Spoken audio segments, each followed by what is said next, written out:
Bonsoir et bienvenue à cette 16e édition du podcast À la Coupe.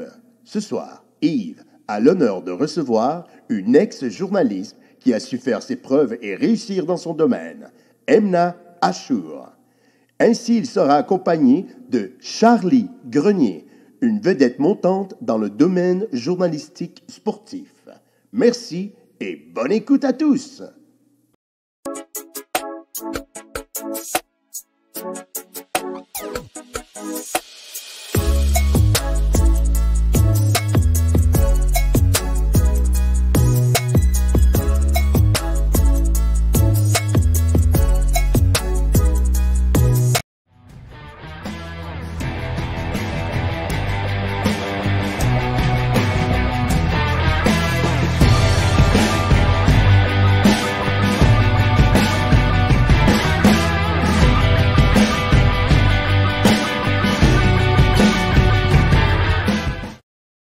Bonsoir à tous et bienvenue à ce 16e épisode du podcast À la Coupe. Je vous dis un très gros merci d'être parmi nous aujourd'hui. J'ai quelques petites annonces avant qu'on rentre dans le show. Première des choses, je tiens à dire un très, très gros merci à tous ceux qui nous supportent sur nos différentes plateformes. Entre autres, encore une fois, cette semaine sur le alacoupe.ca. On vous a partagé des informations. Là, actuellement, c'est très chaud chez le Canadien de Montréal. On avait eu une information qui mentionnait comme quoi Ben Sherratt aurait obtenu un offre de contrat qu'il aurait refusé du Canadien de Montréal. Si vous voulez plus de détails, je vous invite à aller sur le alacoupe.ca. Avec maintenant l'arrivée de la date limite des transactions qui est bien entendu lundi le 21 mars. Toute l'équipe du projet À la Coupe est très fière de vous inviter sur un événement spécial. Je vais briller de mon absence, mais l'équipe va être là. Vous allez avoir des collaborateurs du podcast ainsi que des chroniqueurs de alacoupe.ca qui vont être présents pour vous faire un show live dès midi, lundi le 21 mars pour la date limite des transactions. Donc, ils vont dire au fur et à mesure que les transactions vont sortir, ils vont mentionner les transactions, ils vont les commenter. Mais également, vous allez pouvoir suivre aussi sur le compte Twitter de À la Coupe pour voir les différentes transactions, un résumé, si vous voulez, de toutes les transactions. Alors, vous êtes invités sur Facebook lundi dès midi à la coupe pour le live qui va durer à peu près 4 heures avec nos collaborateurs Sam le gérant d'estrade, Francis Noël Pro et on va avoir un peu Phil de Poète qui va être là un petit bout de temps, mais aussi nos chroniqueurs. On va avoir Andy Saucier et Émile Beausoleil et peut-être que l'homme de la technique va sortir de son ombre, mais ça reste encore à confirmer. Alors, c'est un rendez-vous lundi prochain. Pour aujourd'hui, on a décidé de faire quelque chose de très spécial puisque depuis que j'ai commencé le podcast, je n'ai pas eu la chance de recevoir ne serait-ce qu'une seule fille. Mais moi, je vous avoue très honnêtement que dans mon entourage immédiat, c'est une forte majorité de femmes qui me parlent de hockey plus que d'hommes. Fait que bref, je trouve que c'était une injustice qui se devait d'être corrigée et ça au plus vite. Et pour ce faire, je me suis dit, pourquoi pas recevoir pour la première fois une étudiante en communication qui va avoir la chance de venir s'exprimer sur le hockey. On a avec nous Charlie Grenier, 17 ans, étudiante en communication. Charlie, salut, comment ça va? Ça va bien, toi? Oui, ça va très bien. Alors, Charlie, est-ce que tu peux me dire rapidement, c'est quoi ton programme que tu as en ce moment? Dans le fond, moi, j'étudie au cégep de Jonquière, au Saguenay, en arts et technologies des médias. Puis, dans le fond, à notre première session, on a 3 branches. On a la branche publicité, radio, ainsi que journalisme. Puis, à ma deuxième session, j'ai eu la piqûre, puis j'ai décidé de poursuivre en journalisme, ce qui fait qu'en ce moment, je commence mes cours qui sont vraiment plus axés là-dedans. Puis, on est vraiment libre dans nos sujets. Nos professeurs nous laissent vraiment expérimenter ce qu'on veut. Puis, à date, tous mes projets sont pas mal reliés au sport, là, puis c'est ce qui me relie un peu au journalisme sportif, justement. Puis toi, est-ce que c'est le sport en général? C'est pas juste le hockey, là? J'aime beaucoup le hockey, mais je veux pas me fermer de porte. Ça fait longtemps que je m'intéresse au hockey, mais que je m'y intéresse plus sérieusement. Ça doit faire peut-être 1 an environ. Fait que je veux pas me spécialiser que dans ça. J'essaie de suivre tous les autres sports, là. J'aime beaucoup la UFC aussi.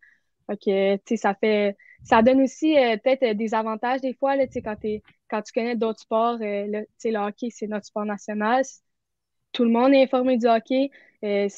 On est plus porté peut-être à regarder ça, tandis que comme la UFC, c'est peut-être moins connu des fois. Fait que je trouve que ça me donne des fois un petit arc de plus à mon arc. Une petite flèche de plus à mon arc. Oui, Ouais, on ouais, comprend. Un atout de plus, disons, un atout de ouais, plus. exact. Mais tu as 100% raison. Là, pour les quelques personnes à qui j'ai parlé qui font carrière dans le domaine journalistique sportif, ils ont presque tous au moins 2 ou 3 autres sports qu'ils couvrent d'une manière très accrue. Puis souvent, c'est ce qui fait qu'ils vont être spécialistes là-dedans qui va leur permettre éventuellement d'aller vers le sport le plus populaire au Québec, qui serait le hockey. Mais Ouais, exact. honnêtement, c'est une branche de journalisme qui est quand même pas évidente dans le sens que, en tout cas, si tu couvres le hockey masculin, tu vas rentrer dans un monde qui est assez conservateur et très, très, très entouré d'hommes, disons. Fait que c'est pas un parcours qui va être facile, mais je pense quand même que notre invité va pouvoir répondre à certaines de tes questions, puis peut-être en nier un peu, parce que, entre autres, notre invité d'aujourd'hui, qui est, entre autres, une ex-journaliste pour le LNH.com d'Athlétique, mais elle a couvert aussi les internationaux du Canada au niveau du tennis. Donc, c'est pas une personne qui a couvert que du hockey, mais c'est une personne qui a monté très rapidement dans l'univers journalistique pour éventuellement travailler pour LNH.com et The Athletic, qui aujourd'hui est un média de référence, entre autres, pour plusieurs sports, mais entre autres pour le hockey. Alors, on a avec nous Emna Achour, qui a travaillé pendant quand même quelques années dans l'univers de journaliste sportif. Salut Allô? Emna! Salut tout le monde, ça va? Ça va très bien, toi, comment ça va? Ça va super bien, mais j'écoutais Charlie, puis j'étais comme, ça me touche qu'il y ait d'autres jeunes femmes aussi ambitieuses qui veulent faire carrière dans ce métier-là, en fait.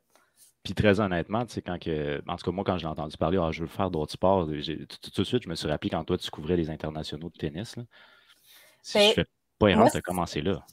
Ben, en fait moi, mon sport, ça a toujours été le hockey, là, puis je suis pas toute seule aussi, là, dans le sens, il y a beaucoup de gens qui veulent devenir journalistes sportifs, qui ne visent que le hockey, ce qui est, dans le sens, peut-être pas la meilleure chose. C'est pour ça que je suis contente que Charlie dise qu'elle aime d'autres sports, parce qu'on est beaucoup, justement. Mais moi, c'était comme catégorique, là. Moi, je voulais le hockey, j'aurais été malheureuse de couvrir un autre sport, mais j'aimais beaucoup le tennis aussi. Puis ça a donné que dans ma carrière, j'avais des amis chez Tennis Canada, parce que moi, je fais du bénévolat chez Tennis Canada depuis que j'ai 17 ans. Fait que comme de fil en aiguille, j'ai tout fait là, à la Coupe Rogers, Feu Coupe Rogers, maintenant Omnium, Banque Nationale. J'ai tout fait, j'ai donné des feuilles de stats à des journalistes, j'ai servi du café, puis là, un jour, je suis devenue la journaliste qui se faisait servir du café, tu sais, au fil des ans. Mais j'aimais beaucoup le tennis, puis je trouvais ça le fun que ça soit aussi accessible à Montréal, où est-ce que j'habite, tu sais. Mais mon sport, c'était vraiment le hockey. Là. L'affaire que j'étais le plus spécialisée, c'était ça.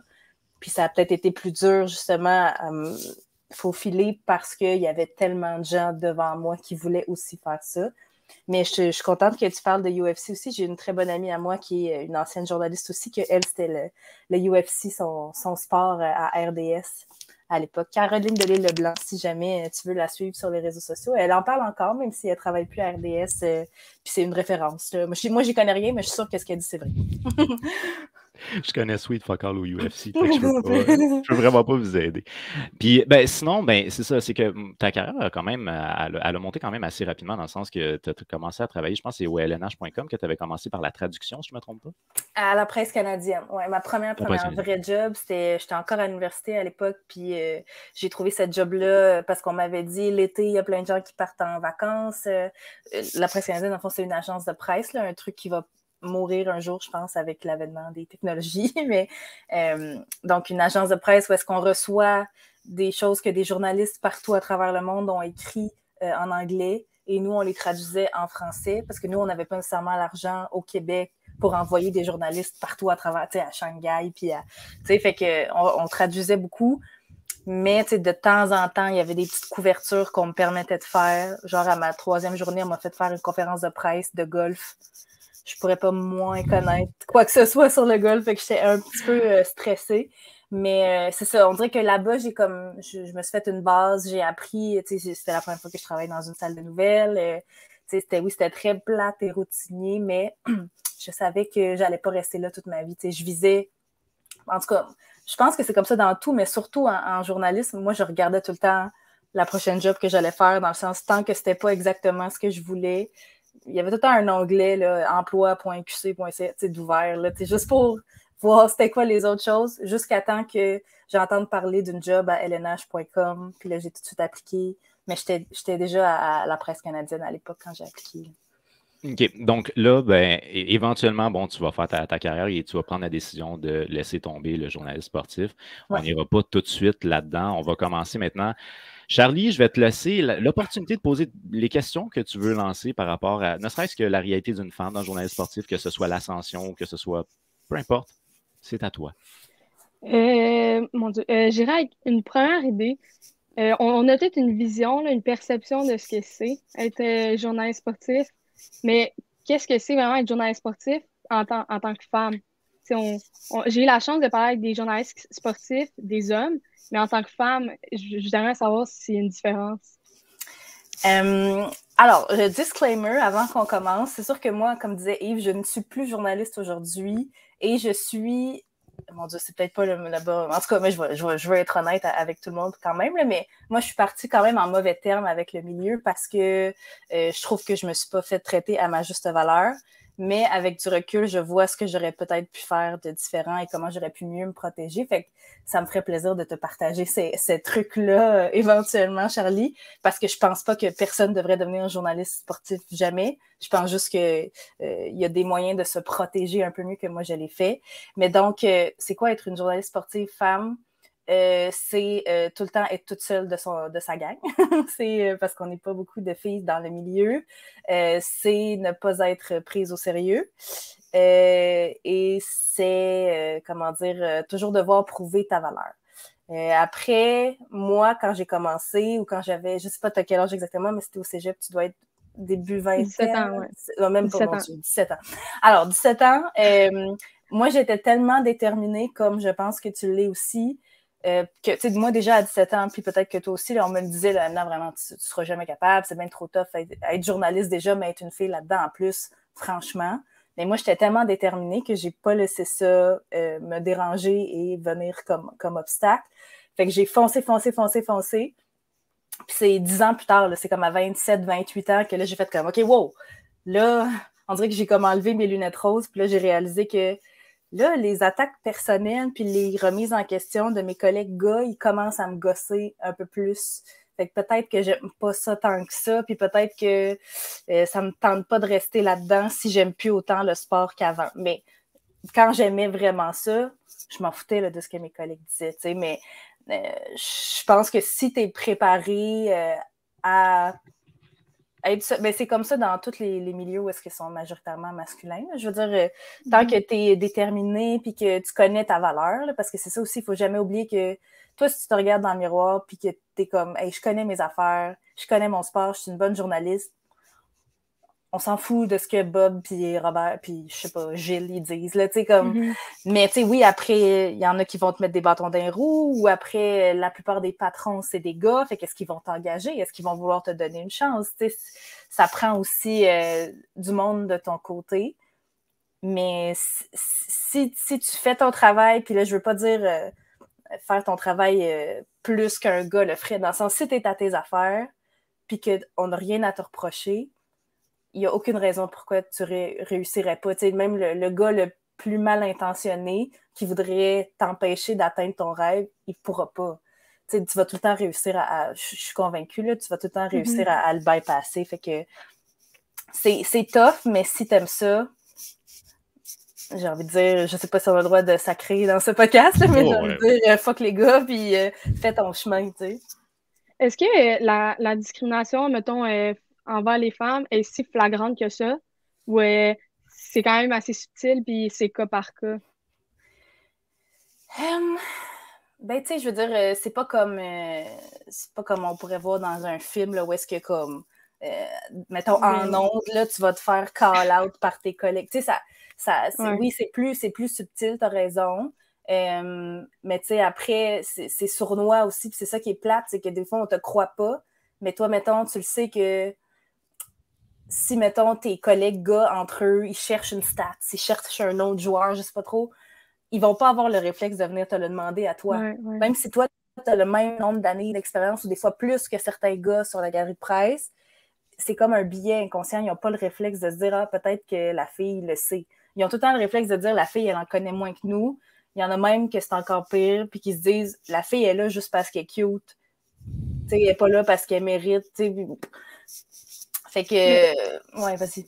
Mais je comprends totalement parce que moi, je comprends ça et je réfléchissais à, tu sais, je me suis mis par moi-même à m'intéresser au sport. Là. Il y a personne qui m'a obligée. Puis pourtant, chez moi, mon beau-père, c'est un grand sportif. Mon père, mes oncles, c'est des passionnés de sport. Mon petit frère de 11 ans, c'est une bible du hockey. C'est incroyable. Là, et j'ai jamais vu ça. Et je pense qu'il va pas à l'école. Puis il fait juste regarder des stats de hockey. Là, c'est incroyable.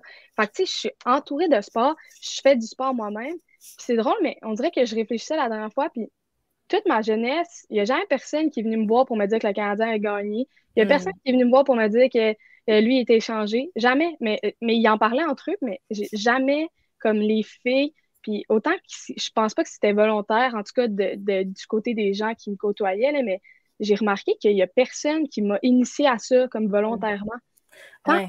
Mais par exemple, dès que je me suis mis à en parler, j'ai eu la chance que tu sais, j'ai fait un pool de hockey avec ma famille. C'était tous des mononcles. J'étais la seule fille, là, c'était tous des vieux mononcles. Puis j'ai gagné en première année. Puis là, ils ont mis ça sur la faute du débutant. Là, mais tu sais, c'est fou, là, tu sais. À partir du moment où je me suis mis à m'intéresser à ça, à chaque fois que j'y vais, ils me disent qu'il y a une game de ci, une game de ça. T'as-tu vu ça?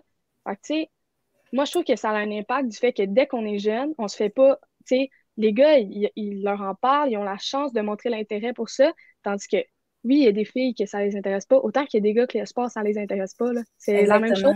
C'est ça, je trouve ça dommage, parce que je suis convaincue que si, à la même âge que, mettons, mes amis gars qui sont calés en sport, si à la même âge, on m'en avait parlé, je suis convaincue qu'avec l'intérêt que j'ai maintenant, je l'aurais eu quand j'étais jeune. Puis peut-être que maintenant, ça me faciliterait la vie.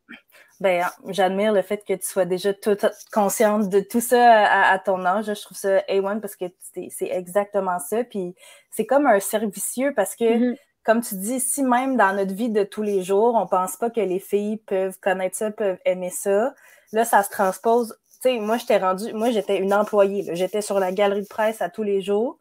Puis on avait quand même ces préjugés-là envers moi. Fait qu'après ça, c'est sûr que, mettons, si tu mets moins de filles, mettons, dans tes émissions de télé, à grande écoute, je sais pas moi, à RDS, à TVA Sport, ben là, le peu de fois qu'il va y avoir des filles, les gens à la maison qui vont regarder l'émission, ils vont avoir le réflexe de dire, ben, elle doit pas connaître ça, elle est juste là parce qu'elle est bien cute. C'est un coup publicitaire, whatever. Puis l'affaire, c'est que des fois, c'est malheureusement vrai. C'est malheureusement vrai qu'il y a certaines stations... là, moi, je parle de ce que je connais au Québec, mais je suis sûre qu'il y en a ailleurs au Canada ou aux États-Unis, où est-ce qu'on va mettre une belle fille qui s'exprime bien devant la caméra, qui est une bonne journaliste généralisée, tu sais. On va la mettre, mais qu'elle ne connaît pas un style d'affaires sur le sport, parce qu'on va se dire, ah, regardez comment on est inclusif, ou bien, malheureusement, il y en a qui réfléchissent, ben notre auditoire, c'est des gars, puis on va leur mettre une belle fille pour qu'il y ait de quoi à regarder.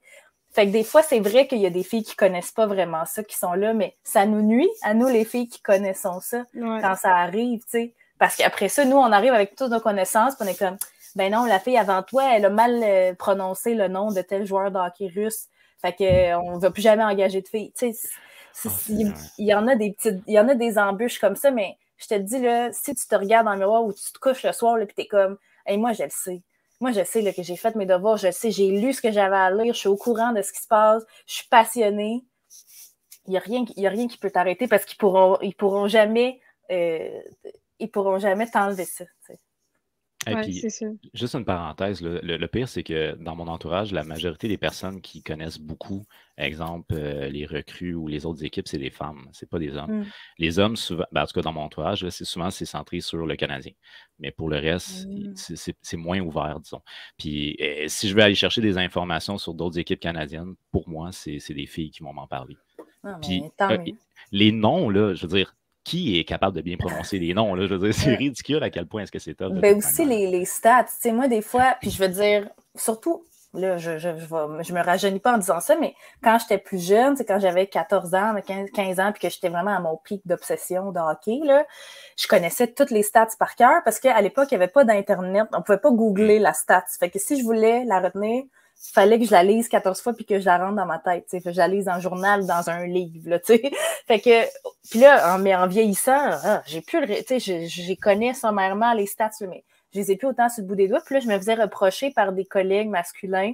Voyons, tu connais pas la stats de tel joueur en 86. Puis là, j'étais comme, Et Ça te sert à quoi de la connaître? Tu sais, comme, Ouais, est-ce que tu te ouais. sens mieux avec toi-même de la connaître? Tant mieux, là, dans ton ego. Mais c'est pas ça qui va faire de moi une bonne ou une mauvaise journaliste. Mais tu sais, oui, il faut qu'on fasse nos devoirs, mais je veux dire, c'est pas une compétition de qui connaît le plus les stats sur le bout des doigts, là, à un moment donné. Je veux dire, c'est jamais utile. Quand est-ce que c'est utile de pouvoir réciter plein de stats par cœur? Tu sais, si t'es devant la télé, devant la caméra, c'est parce que tu vas avoir écrit ton texte, tu vas l'avoir appris, puis tu vas avoir cherché, fait tes recherches. Si tu écris un article, ben là, t'es même pas, on te voit même pas, fait que tu fais tes recherches, puis t'écris ton... Tu sais, c'est absurde, là. Il y a une petite guerre d'ego des fois, là. Ouais, mais j'ai pour dire que pour arriver là, on a tout pas mal eu le même parcours scolaire, là. À la fin de mes 3 ans de cégep, je vais avoir fait les mêmes examens puis les mêmes projets que C'est les gars ça. avec qui je suis, là, que mon ami à droite, à gauche connaisse plus de stats. Oui, ça va l'aider, mais ça va l'aider pourquoi? Ça dépend qu'est-ce qu'il veut faire après, mais au moment où je vais me faire engager, au moment où je vais postuler pour une entrevue, le fait que je sois une fille va servir à absolument rien, Mm. puisqu'il va être écrit la même chose sur mon CV. Ce que je Exact. vais dire, l'effort que je vais mettre, puis la volonté que je vais avoir, ça va être une autre chose. Mais niveau compétences, je vais avoir exactement les mêmes que toutes les autres personnes qui vont sortir de l'école avec moi. Ouais, C'est c'est ça, ça. c'est Puis quelque chose.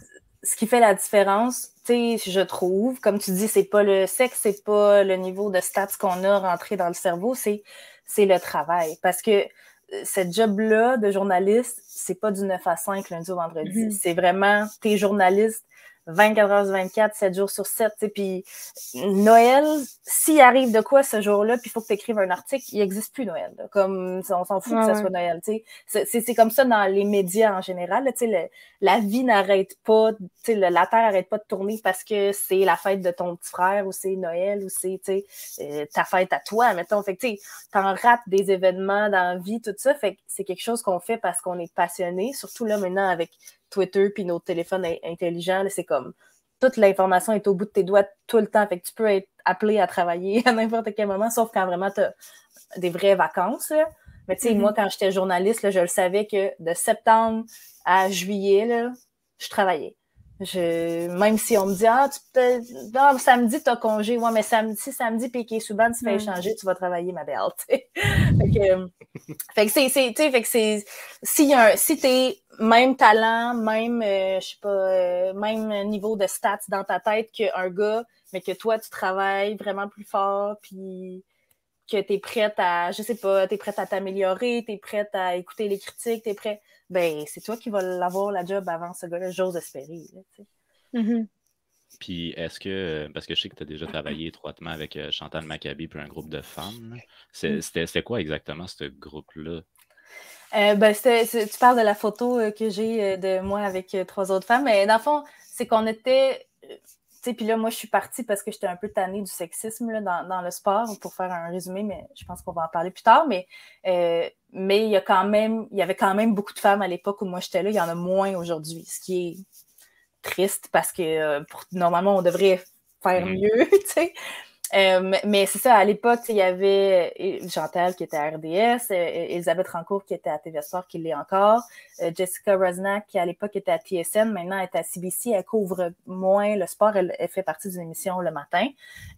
Puis on dirait que j'ai comme fait, hey, c'est rare qu'on est là, les 4 filles en même temps, est-ce qu'on se prend une photo c'était comme la dernière journée de la saison, j'étais comme, est-ce qu'on se prend une photo dans le vestiaire? Puis on a pris une photo, mais tu sais, évidemment qu'on se serrait les coudes parce que on se comprend entre nous, tu sais, on le sait qu'on est sous-estimé, on le sait que alors que moi, tu sais, c'est sûr, je vais avoir le réflexe d'aller poser une question à Chantal, là, tu sais, voyons donc, j'imaginerais que cette femme-là de 30 ans d'expérience ne peut pas répondre à ma question, tu sais, fait que c'est sûr qu'on avait un lien particulier entre nous autres, là, tu sais. Puis pour toi, Chantal Machabée, Charlie, c'est quelqu'un que t'aimes bien, mettons? Chantal Machabée, j'en porte dans mon cœur. J'ai pour dire que elle a les cheveux blonds, puis elle a les yeux verts. Fait que c'est peut-être pas une coïncidence. Mais sincèrement, non, mais sincèrement, c'est que tu penses à journaliste sportive, au féminin, la première personne qui vient en tête, c'est Chantal Machabée. Puis pas parce que Chantal Machabée paraît extrêmement bien, parce que Chantal Machabée, elle est excellente dans ce qu'elle fait. J'ai écouté justement tantôt un podcast sur elle. Ce qu'elle dit, ça fait du sens. Ce qu'elle dit, elle le dit, puis assez de quoi elle parle. Elle parle pas comme s'il fallait qu'elle se prouve. Je trouve que elle agit comme un journaliste. c'est une journaliste, mais elle agit comme un journaliste. C'est exactement comme ça qu'on devrait voir ça. Elle a su se faire respecter. Puis je crois qu'on n'aurait pas besoin de devoir se forcer pour se faire respecter encore maintenant. Mais c'est sûr que c'est un modèle. Fait que je la vois avec des étoiles dans les yeux, là, mais ouais, j'admire beaucoup son travail. Ouais, mais moi, c'est ça. Moi, il n'y a pas de chantier. Il n'y avait pas de chantier, il n'y aurait pas d'éminent journaliste, là, tu sais. Puis je l'ai dit souvent, puis je lui ai dit à elle-même, parce que quand je suis arrivée, j'étais starstruck, là, de la voir, là, comme voyons donc que je côtoie Chantal, tu sais. Mais elle est tellement gentille, elle est tellement accueillante et chaleureuse. C'est toutes les filles qui sont arrivées après elle. Elle nous a toutes prises sous son aile. Elle est super fine. Puis c'est ça, tu sais, tantôt quand je disais que c'est sournois des fois, les discriminations qui arrivent. Puis je veux pas mettre des mots dans sa bouche à elle, mais mettons, même Chantal, là, qui est Dieu, on s'entend, là? On s'entend, là, c'est comme tout le monde le sait. Chantal, même si quand tu vas lui demander c'est-tu difficile pour toi dans le vestiaire, Chantal, elle voit que le bon chez les gens. Elle est comme, ben non, tout le monde était fin. C'est vrai que tout le monde était fin, mais est-ce que quand il cherchait une stats ou un nom de joueur, il allait voir Chantal pour lui demander? Jamais. En tout cas, jamais que moi, j'ai été témoin. Fait que moi, j'étais comme, si même Chantal, les gars la considéraient pas son égale, c'est plate. T'sais, c'est vraiment poche, mais tant mieux si elle n'a pas vécu vraiment d'incidents.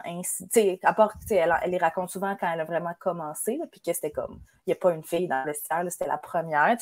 Je peux comprendre, mais il y a quand même des trucs sournois, puis je pense que ça va lui prendre... Moi, ça a appris que je parte du journalisme pour avoir le recul nécessaire pour les voir, ces affaires-là, parce que quand tu es dedans, t'es comme, ben non, c'est pas, j'ai inventé ça, j'exagère, ça se peut pas qu'ils me considèrent pas égale juste parce que je suis une fille. Mais en prenant du recul, je l'ai vu, puis je l'ai compris. Puis je pense que Chantal, elle vient juste de partir du journalisme, puis elle n'est même pas de temps partie. Là. Elle est comme chevalante. Elle est encore aux communications, mais là, elle travaille pour le Canadien. Fait que je pense que ça va prendre quelques années, mais j'ai l'impression que si on s'assoyait avec Chantal dans 5 ans, elle ferait comme, ouais, c'est vrai que des fois, c'était rough, juste parce que j'étais une fille. Est-ce que tu as été amenée à travailler beaucoup avec elle directement? Souvent? Ben, tu sais, on se côtoyait, on travaillait pas ensemble, mais tu sais, comme moi, je travaillais pour un média, puis elle pour un autre. Fait que, mais tu sais, on couvrait les entraînements, puis on couvrait les matchs, les mêmes entraînements. Fait on se voyait souvent, puis tu sais, oui, on travaille toutes pour des médias différents, mais des fois, mettons, moi, si j'arrivais en retard ou si elle, je sais pas, son micro manquait de batterie, tu sais, on s'entraidait, là. Okay. Mais elle était vraiment tout le temps là. Puis Chantal était tellement disciplinée puis sérieuse. Puis les journalistes sportifs, là, c'est pas les gens les plus disciplinés dans ça. Tu sais, quand ils vont là, pendant un voyage dans l'Ouest, là, pendant 3-4 matchs, là, c'est pas vrai qu'ils sont couchés à 8 heures là, puis qu'ils se préparent pour l'entraînement du lendemain. Non, ça boit, puis ça fait le party. On dirait que ça vit la vie de star, de joueur de hockey, mais on n'est pas des joueurs de hockey, on est des journalistes de hockey, en tout cas. Fait que, mais Chantal, à chaque fois qu'on l'invitait, excusez, moi, je vais aller me coucher, je vais être reposée, je vais aller pratiquer mon texte pour demain. T'sais. Jamais. Chantal, elle n'a aucun côté rebelle. Aucun. Peut-être quand elle était plus jeune, ou peut-être qu'elle s'est assagie, tu sais, que Chantal, c'est quand même une maman, là, elle aurait l'âge d'être notre maman, fait que... Mais, quelle femme! Quelle femme! C'est quand même assez exceptionnel maintenant qu'elle a été nommée quand même responsable des coms du Canadien de Montréal. Ouais. Puis, en tout cas, moi, en tant que tel, j'ai jamais assisté à une mêlée de presse, mais ce que j'ai remarqué, c'est qu'elle est réceptive à l'égard des différents journalistes qui sont présents, puis elle les regarde dans les yeux, elle les désigne, puis elle prend le temps avec chacun des journalistes. Elle a quelque chose, elle a un aura alentour d'elle qui est inclusif, puis je sais pas, c'est dur un peu à décrire. Là. Mais je pense que c'est la meilleure chose qui pouvait arriver à cette équipe-là. Là. Et les hommes qui l'ont précédé étaient, mon Dieu. En tout cas, je sais pas s'ils vont écouter notre podcast, là, mais c'est pas grave. J'ai pas envie de retravailler avec eux de toute façon, mais mon Dieu, qu'il était pas fin, il était bête, puis qu'il était beige. Là, je veux dire, alors que là, Chantal, déjà, c'est sûr qu'elle a un lien avec les journalistes. Elle les connaît, c'était ses amis, c'était ses collègues. Fait et puis là, elle comprend pour vrai c'est quoi notre job. Elle sait qu'on n'est pas là juste pour faire chier le coach ou pour faire chier les joueurs. Elle sait qu'on a un travail à faire. Fait que c'est sûr que... Puis déjà, avec sa personnalité tellement bienveillante et formidable, ça fait qu'elle comprend exactement comment agir pour que tout le monde soit content. Et les journalistes, et les joueurs, et les coachs. Tu sais. J'ai une question. C'est qui exactement que tu as eu comme directeur général quand tu étais là? Moi, j'ai eu Bergevin tout le long. Puis les coachs, j'ai eu Terrien. J'ai-tu eu d'autres coachs? Claude Julien. Je pense, j'ai-tu eu Claude, peut-être vers la fin. Il est arrivé en quelle année, Claude Julien? Je me souviens Je me pas. rappelle pas exactement. Moi, j'ai été journaliste sur le beat du Canadien de 2013-2014, l'année du lockout, à 2018. Fait que je sais plus c'est qui était là dans ces années-là, mais c'est là que j'étais, moi, sur le beat du Canadien. Mais juste, Marc Bergevin était pas fin avec nous, il nous aimait pas pantoute, puis Michel Terrien aussi, très bully, pas les meilleurs avec qui travailler. Puis moi, je parlais plus des directeurs de l'informatique, des communications. Là, okay. La job que Jean-Paul fait maintenant. Il y en avait un qui était smart, mais il y en avait d'autres que c'était comme... Ils regardaient à peine les femmes dans les yeux. Il donnait des... Il y avait un système... comment dire... Il laissait tout le temps les gars poser les questions en premier, sauf Chantal. Chantal, elle avait un statut particulier, et tant mieux pour elle. Tant mieux pour elle, mais tu sais, comme moi, je sais pas si j'ai posé une question... parce qu'il me considérait comme moins que rien. Là. Fait que, ouais. Ben, j'ai souvenir d'avoir entendu au moins une fois ton nom, puis d'avoir entendu au moins une fois poser une question. Ouais, ça devait être le remplaçant. Parce que lui, il était le chef boss en haut, là, il nous aimait pas bien. OK, bon. Depuis que tu es parti, est-ce que tu penses que ça a changé? Que ça s'est amélioré, que ça s'est empiré ou que ça doit être pas mal pareil? Parce que tu dois encore avoir des contacts, tu dois encore parler avec des gens dans le milieu. Oui, mais j'ai beaucoup d'amis, tu sais, quand pendant presque 10 ans, tu tournes juste autour de journalistes sportifs, c'est sûr que c'était beaucoup mes amis. Ben, j'ai des amis que j'ai encore que c'est que des journalistes sportifs, tu sais. Ben, c'est ça, il y a moins... L'année que moi, je suis partie, il y a comme 5 autres filles qui sont parties. Okay. Puis ça, pour moi, ça veut dire quelque chose. On ne s'est même pas consulté, là, ça a donné comme ça. Même qu'il y a des journalistes, pas nécessairement sportifs, mais certains oui, mais qui nous ont contactés pour nous faire des entrevues, pour écrire un article éventuellement sur qu'est-ce qui se passe là, mais l'article n'est jamais sorti. Peut-être parce qu'on nommait des noms là-dedans, peut-être parce que, je ne sais pas trop, mais c'est jamais sorti. Mais pour moi, c'était clairement, ça prouvait qu'il y avait quelque chose de toxique, là, qu'il y avait un boys club, pas le fun, puis pour que 5 filles partent en même temps, là, c'est sûr qu'il y avait quelque chose. Fait qu'il y a moins de filles qu'il y en avait, fait que c'est sûr que je peux pas dire que ça s'est amélioré. Mais tu vois, peut-être pas à Montréal avec le Canadien, mais je vois quand même qu'il y a de plus en plus de journalistes femmes autour de la Ligue. C'est vrai. On parle de sujets... Voyons, excusez, je vais prendre... Pas de problème. Je vais prendre une gorgée d'eau. Ce que j'ai remarqué aussi, c'est, disons, dans les médias comme exemple RDS, TVA Sport, il y a plus de femmes qu'il y avait avant, parce qu'avant, il n'y avait aucune femme, point, là, à part peut-être pour les réseaux sociaux. Ouais, mais... Voyons, excusez. Ah, pas trop. J'ai comme un chat dans la gorge. TVA Sport, encore une fois, je ne sais pas s'ils vont m'écouter aujourd'hui. TVA Sport a lancé sa station en 2012, je pense. 2008, je sais pas. Mais quand ils ont lancé, c'était quand même sans la TVA Sport. Et ils ont voulu faire un coup d'éclat. Il y avait comme 8 filles, ce qui est merveilleux. Il y en avait là-dedans qui ne connaissaient pas vraiment le sport, puis que c'était un show de boucan. Mais moi, je me dis, soit, c'est pas grave, elles peuvent apprendre. Si elles ont l'intérêt pour le faire, let's go, tu sais. Et là, je pense l'année passée, il y en avait genre 0. Fait que, puis Elisabeth, il l'avait recalé genre à TVA Nouvelles, les nouvelles de chiens écrasés. Tu sais, comme même pas de sport. C'est sûr qu'il y avait la pandémie puis qu'il y avait beaucoup moins de sport, mais ils ont tout donné parce que Elisabeth, elle faisait moitié du beat du Canadien avec Marc-André. Et ils ont tout donné à Marc-André, rien à Elisabeth. Et là, il y a une journaliste qui est partie en même temps que moi, Nancy Audet, qu'elle a spill the beans là, sur Twitter, puis elle était comme, j'ai été maltraitée par TVA Sport, j'ai jamais vécu dans un environnement aussi toxique, nanana. Ils ont voulu étouffer l'affaire. Le lendemain, ils annonçaient qu'Elisabeth était à la soirée du hockey partout à TVA Sport. Fait que, tu sais, il y a une petite hypocrisie quand même dans le milieu. Je sais pas si c'est mieux, mais je sais que tu sais, je veux dire, ça va tout le temps être un reflet de ce qui se passe dans la société. Puis, tu sais, moi, je trouve qu'il y a de plus en plus de féministes qui ont des voix dans la société en général. Fait que si ça s'améliore dans la société, j'imagine que ça va se refléter dans la petite industrie qui est, tu sais, le journalisme sportif. C'est pas gagné. Tu sais, moi, des fois, je m'en veux d'être partie parce que je me dis, c'est comme je les ai laissés gagner. Tu sais, j'aurais dû rester. Mais en même temps, moi, pour ma santé mentale, il fallait que je parte, là, j'en pouvais plus. Puis j'étais comme, je vais continuer ce combat ailleurs, ce que je fais, en fait, encore aujourd'hui. Mais je pouvais plus le faire dans le sport, mais dès qu'il y a des filles comme toi qui pop, je suis comme, go, go, go, puis je suis comme la plus grande fan. Puis, tu sais, j'ai une de mes très proches amies qui est Daphné Malbeuf, qui travaille à RDS, entre autres. Que elle, je suis tout le temps derrière elle, puis je suis comme go, go, go, go, go, comme laisse-les pas t'avoir comme ils m'ont eu moi. C'est un peu ça que je lui dis à chaque fois que je la vois. Fait que, tu sais, je veux dire, tant qu'on n'aura pas l'équité dans la vie en général, on n'aura pas l'équité dans le journalisme sportif, c'est sûr, c'est triste, c'est malheureux.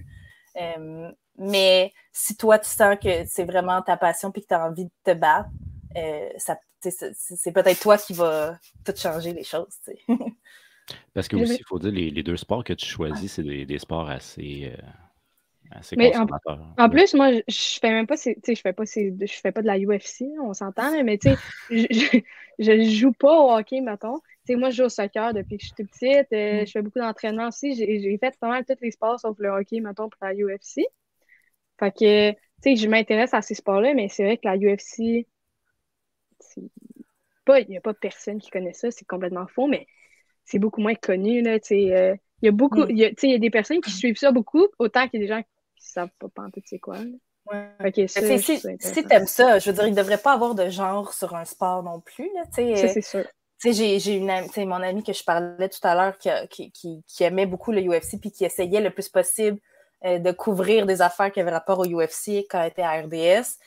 Mais tu sais, il y a déjà un patron qui a dit « moi, une fille qui parle de UFC, ça me rend mal à l'aise. » Tu sais, franchement, comme c'est horrible voyons qu'il y a du monde qui pense comme ça, mais c'est des messieurs d'une autre époque qui ont pas l'habitude que des femmes prennent leur place puis que des femmes fassent quelque chose. Si un gars est capable, une femme est capable, il n'y a pas de, tu sais. C'est exact. Ça me fait penser une fois.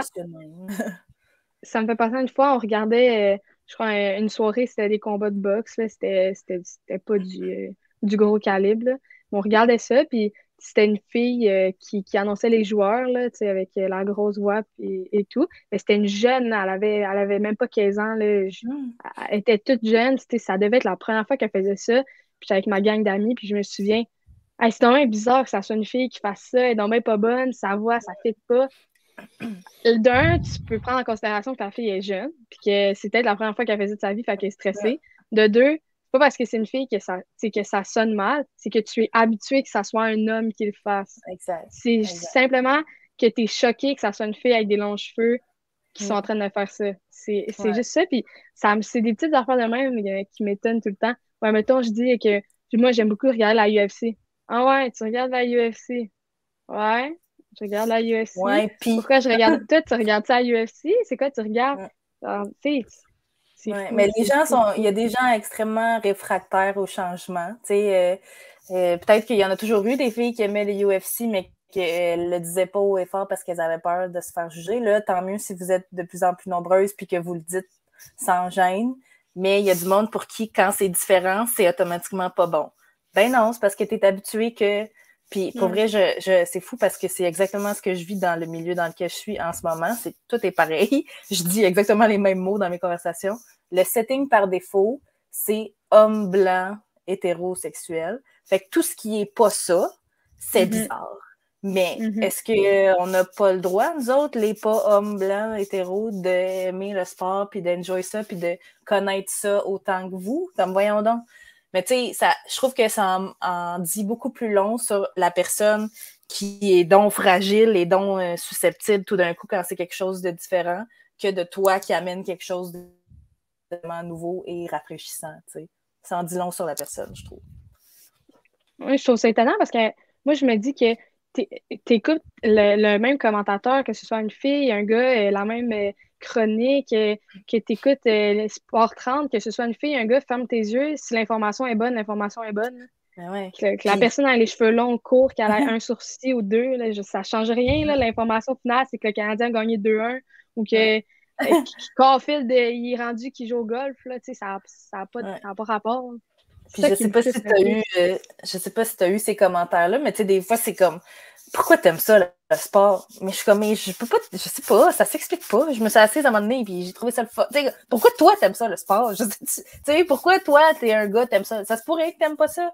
Tu sais, c'est juste c'est par défaut, on dit les gars aiment ça, puis les filles aiment pas ça. Fait que dès qu'il y a un ou l'autre qui s'interchange, on est comme, c'est mêlant, tu sais. Mais on devrait pouvoir aimer ce qu'on veut, tabarouette. Mais oui. Je l'ai déjà entendu, mais personnellement, je ne me la suis pas fait poser. Je pense que c'est peut-être parce que j'ai pas un avantage, mais j'ai fait beaucoup de sport depuis toujours.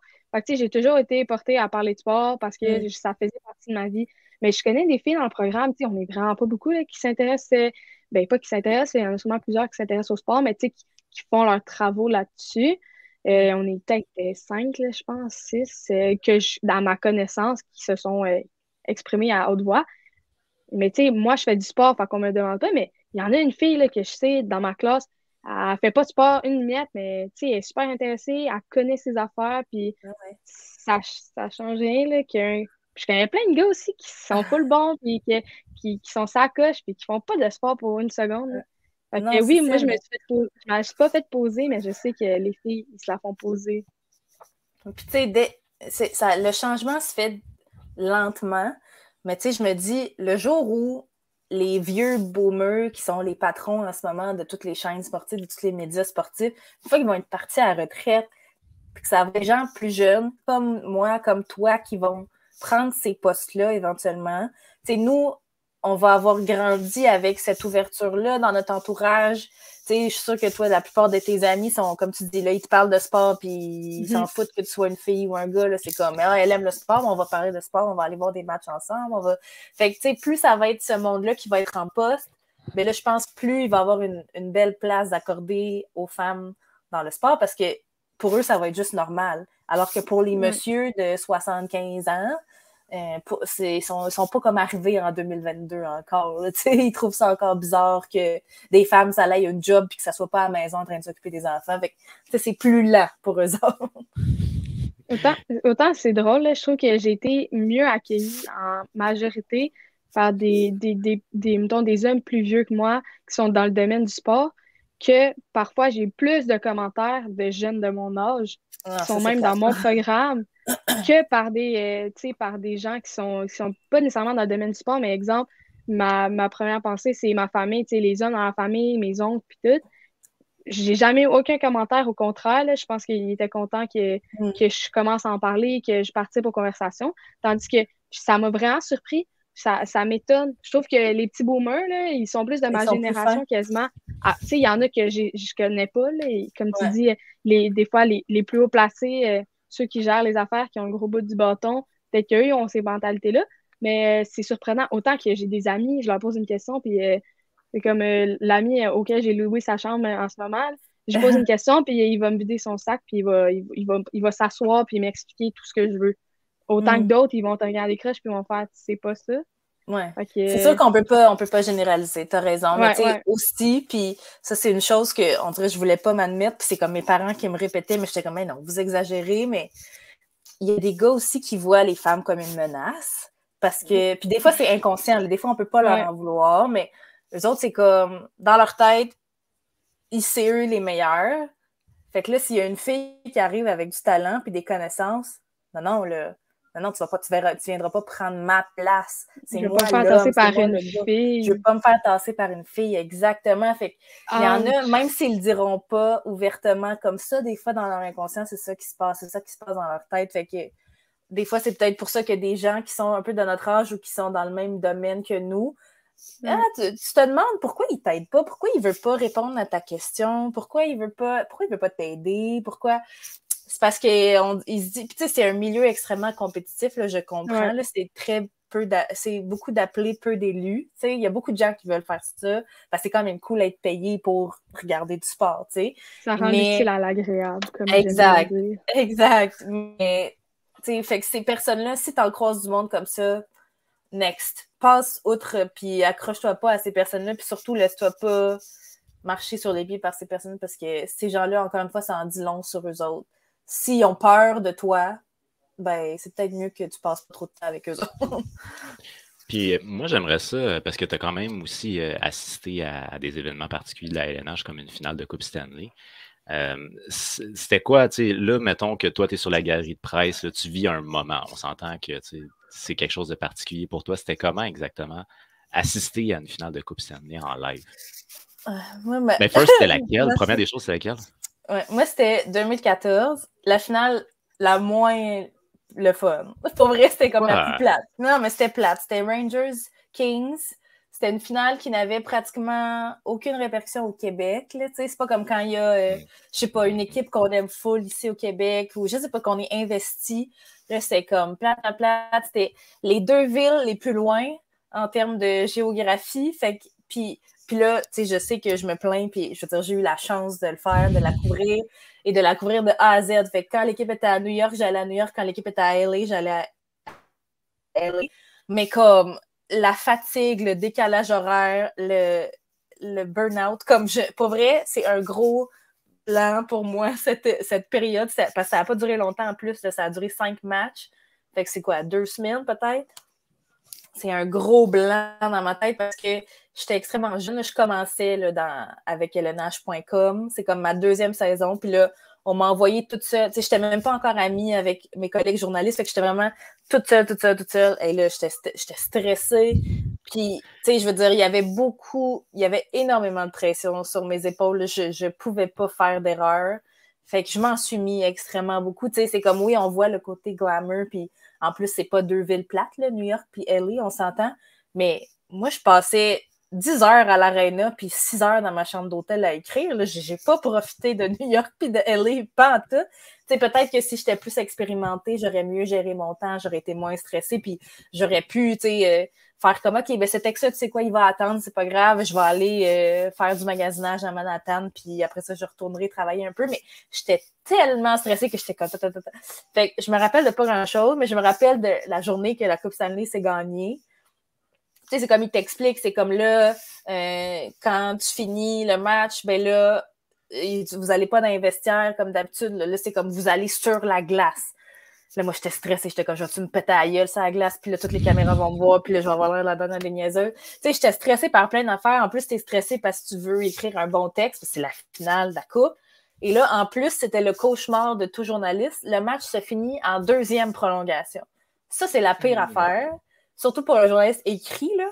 Parce que nous, les journalistes écrits, tu sais, il faut que, à la dernière seconde du match, la sirène sonne, le match finit, il faut que ton texte soit prêt. Tu sais, mettons, si c'est 4-1 depuis le début de la 3e période, tu l'écris ton texte, tu es convaincu que le résultat du match ne va pas trop changer. Fait que tu l'écris, puis au pire, l'autre équipe réussit à marquer un dernier but. Quand ça finit 4-2, tu changes 4-2.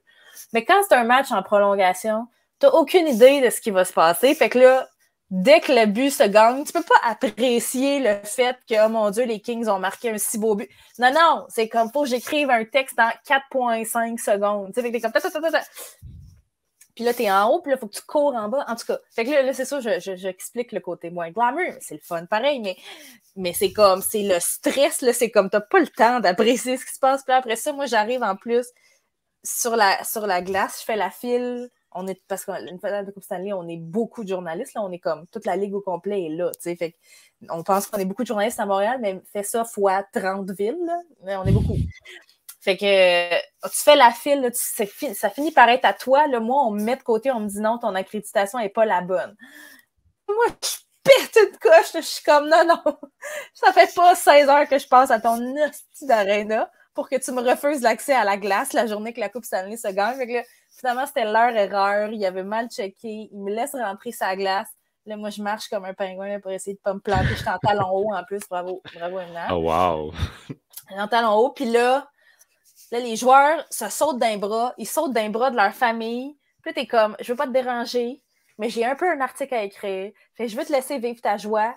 mais s'il te plaît, peux-tu me parler du deuxième but? S'il te plaît, peux-tu me parler de ta passe? C'est comme, c'est absurde. Là, moi, j'avais jamais mis les pieds sur une glace d'aréna de Ligue nationale. Fait que là, tu regardes autour, puis c'est surréel. T'es comme, les joueurs sont tellement grands. En plus, ils sont en patin, fait qu'ils mesurent tous 7 pieds.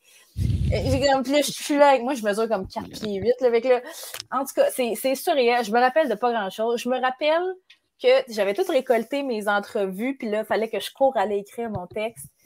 Puis je me souviens que on dirait que j'ai eu une bulle au cerveau. J'étais allée écrire mon texte, je l'ai envoyé, je suis repartie. J'avais oublié qu'il y avait des conférences de presse après. J'avais oublié. Je suis partie. Il y a tout le temps des conférences de presse. Puis, pour vrai, là, j'avais complètement oublié. Tu sais, le temps, c'est long là, mais c'est comme le temps que les joueurs fassent leurs photos, puis ils serrent leur famille dans leurs bras, puis ils boivent du champagne dans le vestiaire. Après ça, ils donnent comme une petite conférence de presse, puis il y en a tout le temps un ou deux qui est comme en dessous. J'avais oublié ça. Mais tu sais, j'avais assez de stock pour écrire mon article, mais j'étais comme d'un coup qu'il y a de quoi de super important qui se serait dit. Moi, on dirait que c'était comme trop de choses à gérer en même temps. Fait que tu sais, j'aurais aimé ça y aller avec plus d'années d'expérience, que genre j'aurais su à quoi m'attendre, que j'aurais mieux géré mon temps. Mais là, j'étais vraiment un bébé journaliste qu'on a comme piché dans la gueule du loup. C'est correct, là, tu sais, c'était une expérience, ça fait des bonnes anecdotes à raconter, mais j'étais terrorisée, puis j'ai pas tant eu de fun pendant ces 2 semaines-là, parce que j'étais juste stressée et avec les doigts froids parce que je passais mes journées à l'aréna. C'était juste ça, ma vie. Puis sinon, ça serait quoi, d'après toi, ton plus belle expérience que tu as connue en tant que journaliste? Ah, c'était quoi mes plus belles expériences? Je pense... Parce que, tu sais, moi, j'ai aussi...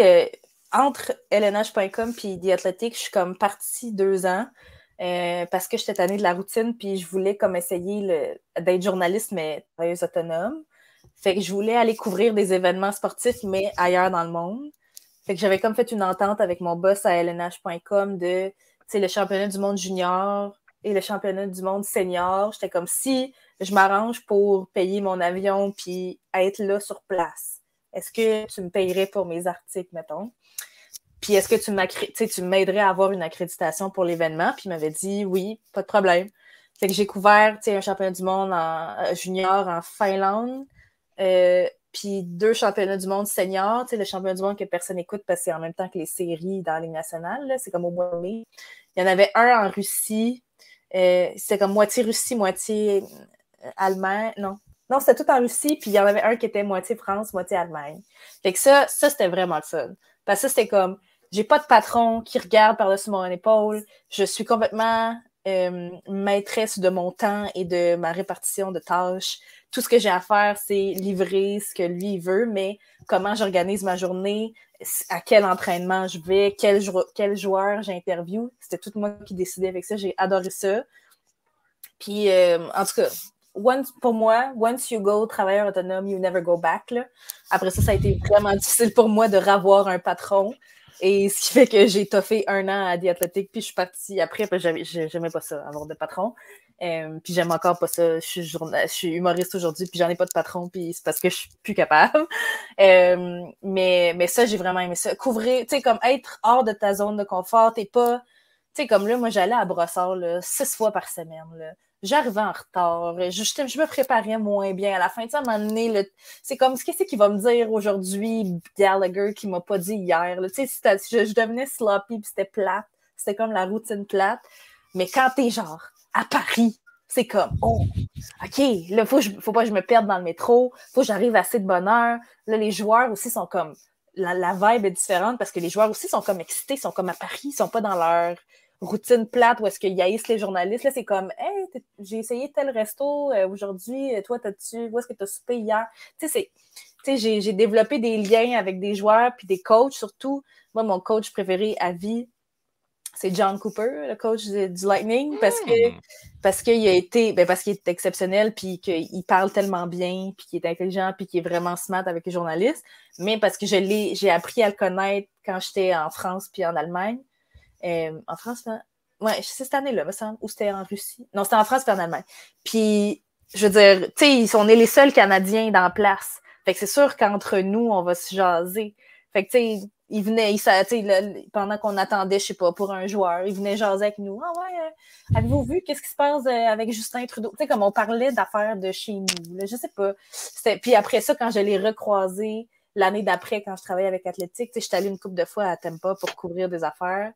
C'est comme, hey, Emna, comment ça va? Tu sais, c'était pas le même lien que quand t'es dans la routine, que t'es pressé parce qu'il faut que t'ailles chercher ton enfant à la garderie, tu sais, quand t'es chez vous, puis que, tu sais, fait que couvrir des affaires à l'étranger, ça, c'était vraiment un truc le fun pour moi, ouais.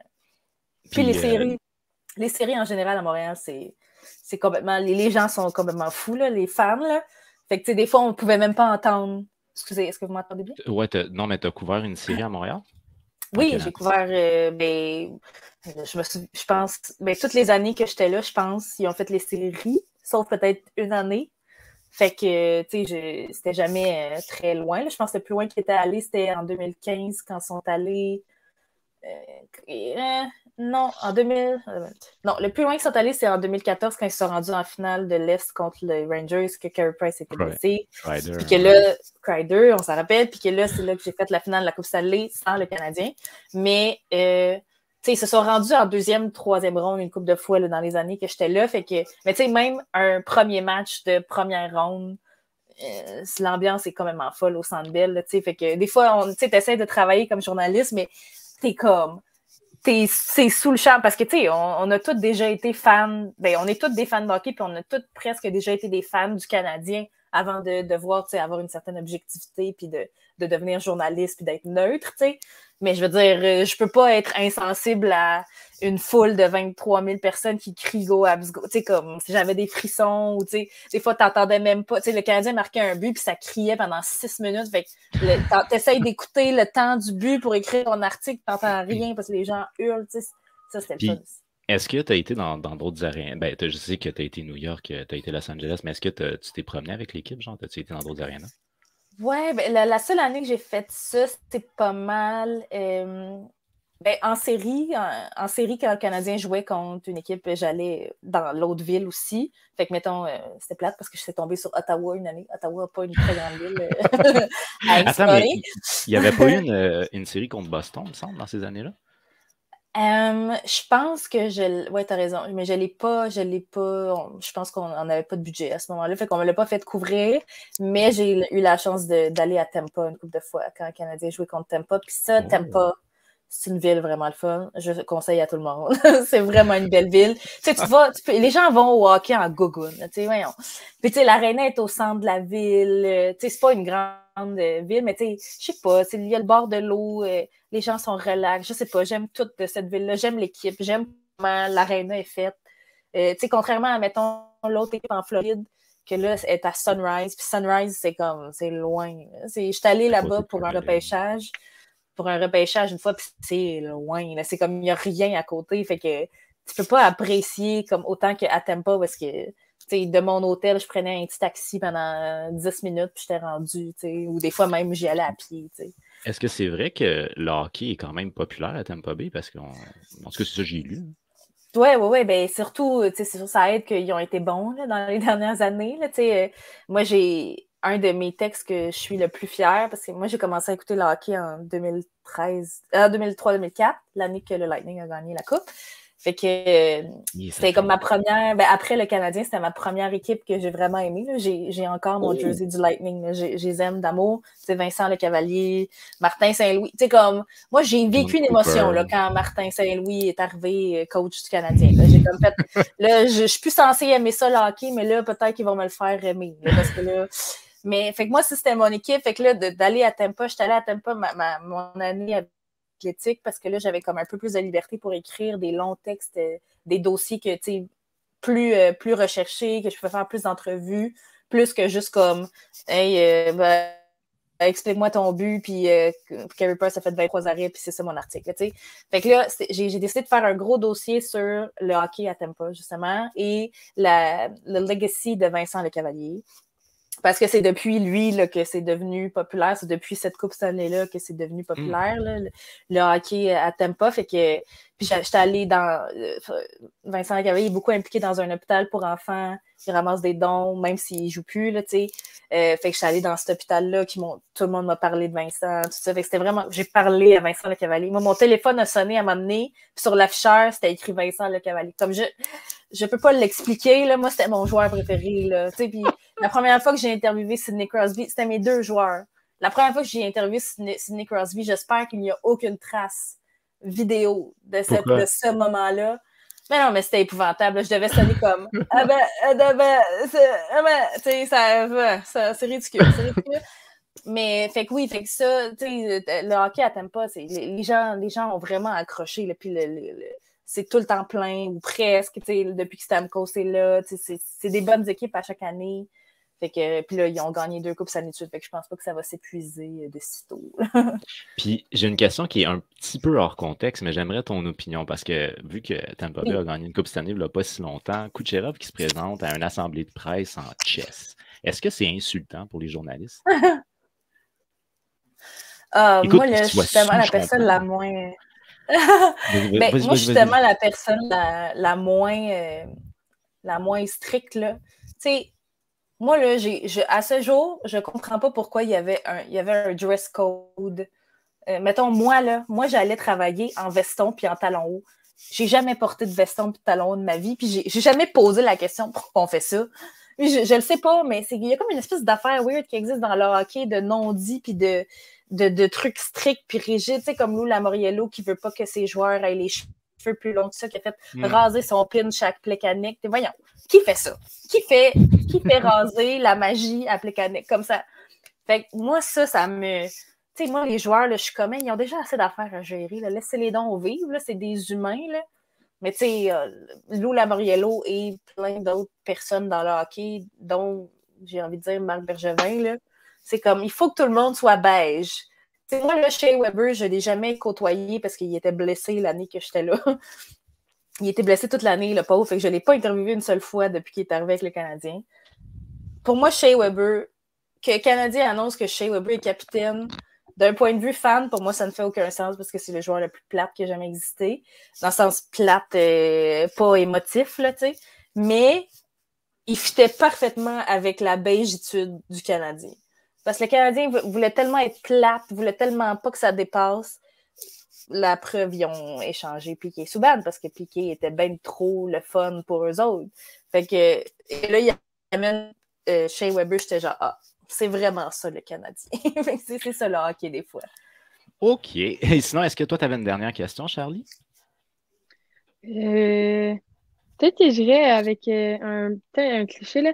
Si tu avais un conseil, tu sais, on l'a entendu un peu tantôt, là, qui t'a dit si on aimait ça pour vrai de foncer, mais est-ce que tu as un conseil autre que ça à donner, non seulement à moi, mais aux autres filles qui veulent peut-être rentrer là-dedans? Oui, ben déjà que tu fasses ATM, je trouve ça très cool. Moi, j'aurais rêvé de faire ATM, puis je ne l'ai pas fait. Mais comme tous les gens qui travaillent à RDS ont fait ATM. Fait que c'est un très bon chemin que tu choisis de prendre. Il y a des gens qui pensent à tort que le métier va nous tomber sur la tête, qu'il y a une job à un moment donné qui va popper et qui va apparaître. C'est faux. Il y a très peu de place dans ce milieu-là. Il y en a, mais il n'y en a pas beaucoup. Fait que si tu fais juste attendre que genre ton alerte Google t'envoie une offre d'emploi, ça n'arrivera jamais. Moi, j'ai été peut-être un peu harcelante, je m'excuse, mais j'ai écrit à des patrons, à des chefs de pupitre de salles de nouvelles, à des stations télé, radio pour faire « Bonjour, je m'appelle Amina, j'étudie en journalisme, je veux être journaliste sportive, voici mes expériences, voici des exemples de textes, je voudrais venir faire un stage, je pense que je serai un ajout à votre équipe. » Puis c'est comme, il faut que tu te put out there. Parce que ça ne va pas venir à toi. T'sais, il faut que tu écrives pour le journal étudiant, que tu travailles pour la radio étudiante. Il faut que tu accumules ces expériences-là. Parce que, mettons que tu continues puis que tu fais un bac, je ne sais pas quel parcours tu peux faire, là, mais mettons que tu es encore aux études et que tu te dis, me semble que je commencerais ma carrière. Me semble que j'aimerais ça commencer à avoir de l'expérience.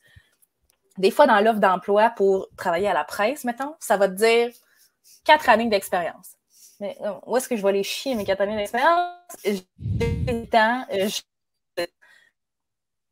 Si tu as écrit pour le journal étudiant ou tu as travaillé pour l'étudiant, là, en ces exemples-là, puis fake it till you make it, là. On s'en fout que tu n'as pas 4 années d'expérience, pour vrai. Moi, j'ai envoyé ma candidature pareil, puis j'étais comme, voici mes expériences, amène-moi en entrevue, puis là, je vais te prouver. Mais dis-moi pas non avant de m'emmener en entrevue. Moi, c'était tout le temps ça mon but, qu'il me fasse passer comme un test ou une entrevue, puis là, je l'ai charmé. Parce que t'es honnête, t'es passionnée, t'es ambitieuse, puis tu dis comme, moi, je vais pas attendre d'avoir 30 ans pour envoyer mes CV, là. Moi, j'ai envie de travailler maintenant.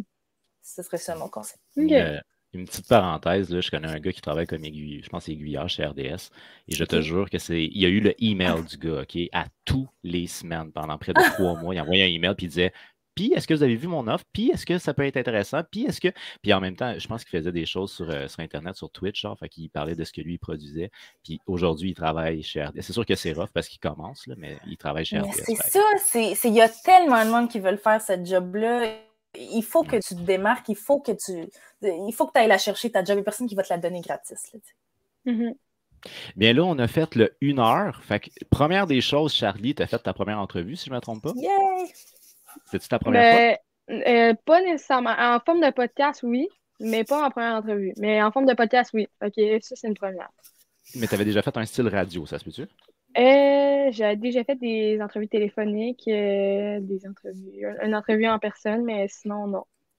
En vidéo comme ça. Ben, ça a très bien été, ma chère. Tu t'exprimes très bien, by the way. Fait que félicitations à toi. Très gentil. Puis on n'a pas beaucoup parlé des connaissances hockey, mais je suis persuadé qu'on aura la chance d'en jaser un peu tantôt. Là.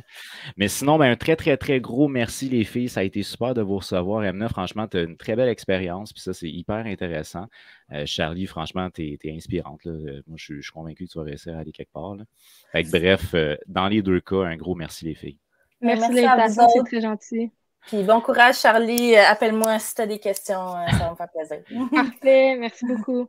On peut parler un peu après le show si jamais là, vous voulez échanger quelque chose. Il n'y a pas de problème avec ça. Mais on va clore le show pour tout de suite. Alors, un très gros merci les filles. Merci Charlie d'être venue. Ça a été super. Merci Amna pour ton expérience. Ça a été vraiment merveilleux pour toute l'expérience. À vous à la maison, je tiens aussi à vous dire un très gros merci de supporter le projet À la Coupe qui est à cette heure présent aussi à lacoupe.ca où on vous partage des articles, mais également disponible sur Twitter où vous allez avoir toutes les updates concernant, entre autres, les transactions. Puisque la date limite des transactions s'en vient très prochainement, c'est lundi le 21 mars. Alors, soyez présents. On va être en Facebook Live dès midi. Vous allez avoir, entre autres, 3 de nos collaborateurs et 2 de nos chroniqueurs de alacoupe.ca qui vont être là, juste pour vous tenir informés concernant la date limite des transactions. Un très gros merci. On n'oublie pas, vous pouvez venir nous suivre également sur Spotify et YouTube. Et cette rediffusion-là devrait être présente, je pense qu'elle va être disponible demain, si je ne me trompe pas, mercredi. Alors, dès demain, normalement, on devrait avoir la rediffusion disponible sur Spotify et YouTube.